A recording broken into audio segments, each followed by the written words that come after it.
Je m'appelle Graciela Villanueva, je suis enseignante-chercheuse ici à l'UPEC depuis l'année 2010. Je suis professeure de littérature hispano-américaine et j'enseigne aussi la traduction et la linguistique. Alors, mon projet s'appelle Interletral et c'est un projet de création d'une plateforme interactive pour l'enseignement de l'analyse du discours, la linguistique, la littérature, et en particulier l'analyse littéraire et l'histoire de la littérature.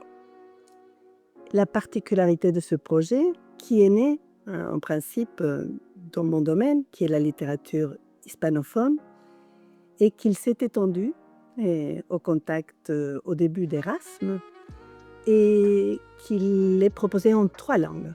C'est une plateforme interactive en espagnol, en anglais et en français. Ce qui lui donne une possibilité d'extension très grande. Et donc, cette plateforme interactive, elle est en 3 langues. Elle a 3 parties. Interletral 1 s'occupe de l'analyse du discours et de la linguistique. Interletral 2 s'occupera des éléments théoriques d'analyse littéraire. Et Interletral 3 s'occupera de l'histoire de la littérature. Et Interletral pourra être utilisé sur 3 supports, sur des ordinateurs, sur des tablettes et sur des smartphones. Et la structure d'Interletral est conçue en chapitres, et chaque chapitre s'articule de la même manière et en 3 parties. Une partie qui est constituée par des vidéos qui vont introduire les notions. Les vidéos sont des PowerPoint animés avec une voix off, mais ce sont des vidéos d'une longueur autour de 5 minutes, 6 minutes.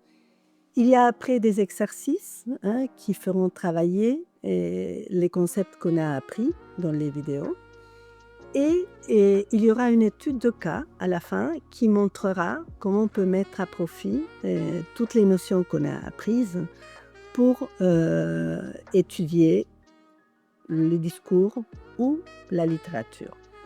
Et comme j'ai dit, la première partie est consacrée à l'analyse du discours, donc elle a un public plus large. Ça pourra intéresser les personnes qui travaillent dans les sciences humaines au sens large et pas seulement en littérature. La deuxième partie et la troisième partie seront consacrées à l'étude littéraire, donc c'est ça plutôt pour des littéraires. Et donc, j'explique le titre interletral et le côté interne montre le côté interactif de la plateforme. Et letra renvoie au fait que ce sont les lettres, et dans les lettres, j'inclus la langue, et la culture et la littérature. Et al, qui est un suffixe qui montre que c'est un adjectif, c'est parce que interletral n'aspire pas à remplacer un enseignant. Et Interletral sera un outil pour aider les enseignants à enseigner ces notions et faire profiter des étudiants qui n'ont pas compris ou qui ont besoin d'un renfort dans toutes ces notions. On trouve beaucoup de choses sur Internet, mais d'une qualité absolument disparate, parfois excellente et parfois qui comportent des erreurs. Interletral a la garantie d'un suivi universitaire et d'une création universitaire. Et donc, ce projet a eu une première partie qui a été financée par les UR-FRAP, qui est un grand projet de l'Université Paris-Est-Créteil, qui lui a donné l'impulsion et qui a permis de créer la plateforme. La plateforme existe déjà et le premier livre d'Interletral, celui qui est consacré à l'analyse du discours et à la linguistique, existe déjà. Et donc, on peut se connecter et consulter déjà les chapitres. La suite va concerner l'analyse littéraire et l'histoire de la littérature.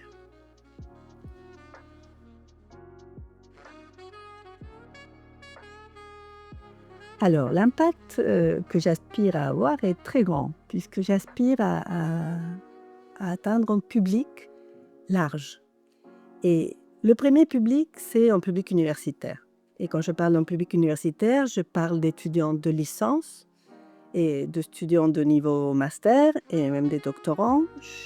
J'aspire aussi à être utile pour des étudiants des classes préparatoires et également être utile à des étudiants d'autres parcours et même à des lycéens. Certains chapitres pourront être utiles à des lycéens. Et il y a une autre dimension qui est la dimension de la formation continue. J'aspire à pouvoir donner un outil qui va permettre à des enseignants qui peut-être se sont formés dans certains domaines il y a longtemps, à renouveler ou à confirmer leurs connaissances et à pouvoir les travailler.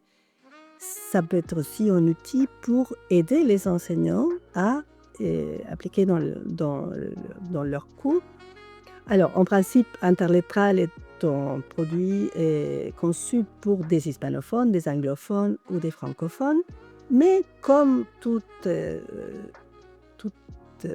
élément, tout outil conçu pour quelqu'un qui parle une langue, il peut y avoir une utilisation pour des gens qui apprennent une langue. Et bien sûr, il faudra choisir. Au moment de concevoir Interletral, les collègues du CIDP, le Centre d'innovation pédagogique de l'UPEC, m'ont conseillé de prévoir un parcours rapide et un parcours complet. Le parcours rapide sélectionne les unités qui sont plus accessibles et ce sont ces unités qui pourront être utilisées par des lycéens et éventuellement par un public plus large. Ouais. D'autre part, et donc l'impact, c'est que je veux pouvoir toucher un public qui est partout dans le monde, dans toute l'Amérique latine, qui est quand même mon continent, mais aussi en Amérique du Nord, et également dans toute l'Europe, et dans toute l'Afrique, parce qu'il y a l'Afrique francophone, anglophone, même hispanophone, et en Asie. Vraiment, j'aspire à pouvoir aider des enseignants, des étudiants universitaires, des lycéens dans une partie grande de la planète. L'ambition, c'est que ce projet puisse aussi grandir. C'est-à-dire le projet, il a été conçu par les ingénieurs, pas comme un projet fermé. Bien sûr, il y a une unité, il y a une logique, on ne peut pas ajouter n'importe quoi, mais le projet aspire à pouvoir ajouter des chapitres, ajouter des chapitres qui compléteront ce qui est fait, puisque comme c'est un projet très ambitieux, sûrement on peut dire il manque cet élément-là ou il faudrait mettre cet élément-là. Et donc ça, c'est une aspiration forte. D'autre part, ce projet a aussi une dimension recherche, c'est-à-dire il y a un aspect vulgarisation, divulgation et enseignement, formation, mais il y a aussi la volonté d'introduire des nouvelles notions qui sont le fruit des recherches contemporaines. Et par exemple, pour analyser la littérature, qui est quand même le cœur de ce projet, et on peut comprendre et on peut connaître les notions traditionnelles de l'analyse littéraire et de la narratologie, de l'analyse poétique et des figures rhétoriques. Mais il y a aussi des nouvelles approches décoloniales, féministes et éco-critiques et critiques génétiques. Et même si ça ne sera qu'une introduction, j'aspire à consulter et avoir la collaboration de spécialistes pour introduire ces notions qui sont moins accessibles pour quelqu'un qui s'intéresse aux études littéraires. Donc l'aspiration, c'est d'aller aussi vers la société et dans dans la possibilité de leur donner accès à des nouvelles approches des études littéraires.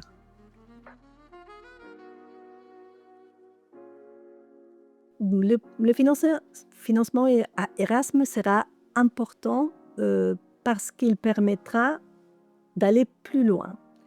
La première partie qui a été financée, qui était la création de l'outil, a été faite avec une grande partie de mon effort personnel parce que je n'avais pas tous les financements pour pouvoir me faire aider du point de vue de la technique, du traitement du son, du graphisme. Les vidéos ont été conçues par moi-même, adaptées dans les 3 langues par moi-même. Et bien sûr, j'ai eu de l'aide pour la traduction, surtout en anglais. Mais maintenant, je sais clairement ce que je peux faire et ce que je veux faire et ce que je peux demander. Je connais la taille des collaborations, je connais la manière de le faire. Donc, ce financement Erasme aura, d'une part, il y a plusieurs aspects du budget Erasme qui ont été prévus. D'une part, la continuité et la création du livre 2 et 3, analyse littéraire et histoire de la littérature. D'autre part, la possibilité d'avoir plus d'aide pour la traduction, même en français, parce que ma création est surtout, elle naît en espagnol, et donc il y a la traduction en anglais, la traduction en français. Et également, il y a une partie du budget qui est conçue pour la création d'une application. C'est-à-dire, pour l'instant, on peut utiliser Interlettrale sur son smartphone, mais la création d'une application, il y a une technicité que je ne connais pas, permettra d'avoir un parcours plus fluide. On pourra télécharger l'application sur l'Apple Store ou sur Google Store et avoir cet outil avec une utilisation très simple sur smartphone. D'autre part, j'ai aussi demandé ce financement pour faire la publicité, c'est-à-dire comme mon public est un public très large, ça me dépasse. Je peux écrire aux universités pour le faire connaître, mais d'abord c'est un monde très large. Et donc là, j'aurai l'aide d'une agence de communication pour pouvoir suivre. Et d'autre part, pour la partie technique, il y a une partie technique qui j'aimerais avoir au moins pour la terminaison et les finitions en ingénieur de son, pour certains points en graphiste, mais aussi je vais intégrer des étudiants de master ou de doctorat qui pourront m'aider dans la partie, par exemple, formatage des exercices ou dans le formatage des vidéos. Ce sont des enseignements qui seront très utiles pour eux. Et donc, ils m'aideront moins, parce que maintenant, j'ai fait tout le parcours et je peux les former. Et ça sera une manière aussi de les intégrer et même avoir des collaborations, peut-être dans la conception des exercices, avec l'intégration des étudiants. Et Erasme me donnera les financements pour avoir des stagiaires ou des vacations étudiants. Merci.